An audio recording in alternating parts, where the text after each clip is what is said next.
कहा था, कितने एमएलए आए होंगे 30 साल में, लेकिन हमने उसका काम चालू कर दिया है और उसको बढ़िया चीज़ बनाएंगे।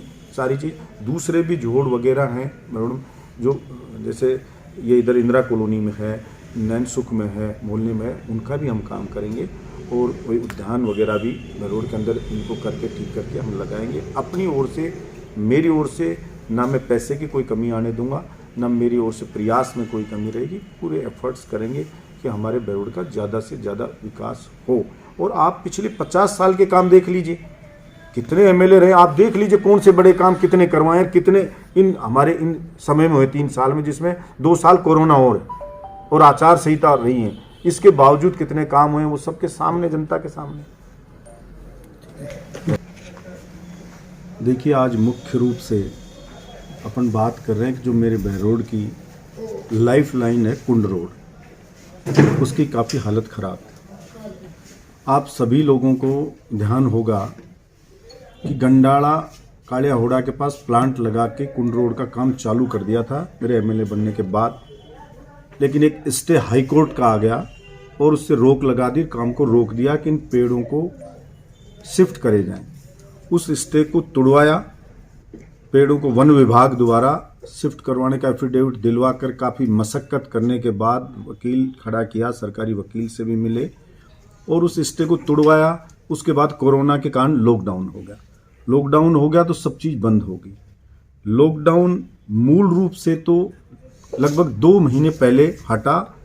राजस्थान के मुख्यमंत्री जी भी खुद ही वर्चुअल मीटिंग कर रहे थे, वैसे कोई मीटिंग नहीं कर रहे थे, और घर से बाहर निकले सीएम रेजिडेंस से 2 महीने पहले, और लगभग ज़्यादा से ज़्यादा 4 महीने पहले कुछ चीज़ें खुली कि भाई काम चालू हो। मुख्यमंत्री जी जब मीटिंग करने लगे तो 3 बार मुख्यमंत्री जी ने कुंड रोड को लेके पीडब्ल्यूडी के अधिकारियों से मीटिंग स्वयं मुख्यमंत्री जी ने ली। मैंने उनको कहा, इससे अवगत कराया, बार बार कहा, और मेरे कहने पे उन्होंने 3 मीटिंग ली। और मीटिंग लेके मुख्यमंत्री जी ने निर्देश दिए पीडब्ल्यूडी के प्रिंसिपल सेक्रेटरी को कि जो कुंड रोड पे जो कॉन्ट्रैक्टर है, हमारे कुंड बहरोड जो रोड है उसको तुरंत कहिए कि या तो काम चालू करे। पहले भी हम उसको कहते रहे तो उसने कहा कि पेड़ शिफ्ट नहीं हुए, ये जवाब देता रहा, तो पेड़ शिफ्ट करवा दिए। फिर वह मुआवजा, तो 109 करोड़ रुपए राजस्थान सरकार से मैंने मंजूर करवा करके जो किसानों को मुआवजे के लिए बंटने थे वो बंटवा चुके हैं, 109 करोड़ रुपए। फिर उसने कहा बिजली के पोल शिफ्ट नहीं है, वो पोल भी शिफ्ट करा दिए। शिफ्ट कराने के बाद कहा उसको तुरंत काम चालू करे, कोई हरियाणा का कॉन्ट्रैक्टर है। अब ये भगवान मालिक है, वो किसी से मैनेज है या कोई उसको मैनेज कर रहा है, क्या कर रहा है। उसने काम चालू नहीं किया तो विभाग ने उसको नोटिस दिया और विभाग ने पेनल्टी लगाई कि आप काम को चालू करें। तो उसने जवाब ये दिया कि मेरा डिले हो गया, स्टे लगवा के डिले कर दिया, फिर कोरोना के कारण डिले होगा तो मुझे 50 करोड़ का सरकार कंपनसेशन दे मेरे को, जो मेरे को नुकसान होगा, डामर वगैरह सब महंगा हो गया, इतना नुकसान हो गया। अब वो कानून में नहीं था। सरकार ने कहा कि 50 करोड़ तो हम नहीं दे सकते, टाइम आपका बढ़ा सकते हैं, जो भी आपके एग्रीमेंट में जो छूट है, पेनल्टी है, वो माफ कर सकते हैं, लेकिन काम तुरंत करना पड़ेगा। उसका निरस्त ठेका करने की भी एक सरकारी प्रक्रिया होती है। अगर बिना, निश्चित रूप से हम इसमें कामयाब होंगे। जो बुरी नीयत के लोग हैं, बुरा सोचते हैं, वो कुछ भी सोचते रहें, कुछ भी प्रयास करते रहें, भगवान ऐसे लोगों को कभी सफलता देता नहीं है। इसीलिए मैं कहना चाहूँगा, और मैं प्रिय सब्र का बांध टूट गया है। मैं इस हद तक आ गया हूँ कि मैंने सरकार से कहा है कि आप तुरंत कराओ, नहीं मजबूरन मेरे को खुद को आमरण अनशन पे बैठना पड़ेगा। इस रोड को तुरंत बनवाइए आप मेरे कुंड रोड, क्योंकि उसकी हालत मुझसे देखी नहीं जाती है। कितनी परेशानियां, उन्होंने हर चीज से मैंने मुख्यमंत्री जी को अवगत कराया। अब उनसे बड़ा तो राजस्थान में कोई है नहीं कि उनको अवगत कराएं। बार बार 3 बार उन्होंने भी मीटिंग कर ली है, वो भी इसको सीरियस ले रहे हैं। पीडब्ल्यूडी मिनिस्टर है भजनलाल जाटव जी, बनते ही मैंने उनको भी बताया। पहले मुख्यमंत्री जी के पास ये विभाग था पीडब्ल्यूडी, अभी भजनलाल जी के पास है, उनको भी मैंने कराया।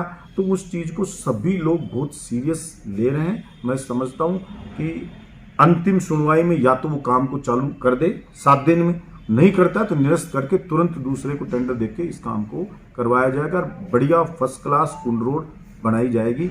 ये मैं अपनी ओर से विश्वास दिलाना चाहता हूँ। मेरा पूरा विश्वास रहेगा ये बने, और अगर उसमें डिले हुआ तो ये मैं मेरे बहरोड की जनता को बताना चाहता हूँ कि मेरे लिए जनता सर्वोपरि थी, सर्वोपरि है और सर्वोपरि रहेगी। लेकिन बहुत सी बार ऐसी अड़चनें आ जाती हैं, व्यक्ति चाहकर भी कुछ कर नहीं पाता है। जैसे अब कोरोना मेरे बस में नहीं था, हाई कोर्ट का स्टे मेरे बस में नहीं था। जो एफर्ट्स करने में मैं कोई कमी नहीं छोड़ता हूँ। माननीय बहरोड को हर चीज़ में आगे रखा है। चाहे कॉलेज 4 मिले हों पूरे राजस्थान में, महिला कॉलेज बजट में पहले में 4 हुए तो 4 में हम बहरोड लेके आए।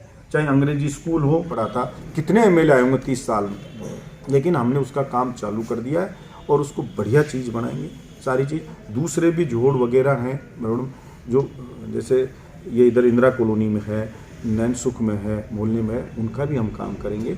और कोई उद्यान वगैरह भी रोड के अंदर इनको करके ठीक करके हम लगाएंगे। अपनी ओर से, मेरी ओर से ना मैं पैसे की कोई कमी आने दूंगा, ना मेरी ओर से प्रयास में कोई कमी रहेगी। पूरे एफर्ट्स करेंगे कि हमारे बहरोड का ज़्यादा से ज़्यादा विकास हो। और आप पिछले 50 साल के काम देख लीजिए, कितने एमएलए रहे, आप देख लीजिए कौन से बड़े काम कितने करवाए, कितने इन हमारे इन समय में हुए 3 साल में, जिसमें 2 साल कोरोना और आचार संहिता रही है। इसके बावजूद कितने काम हुए वो सबके सामने, जनता के सामने।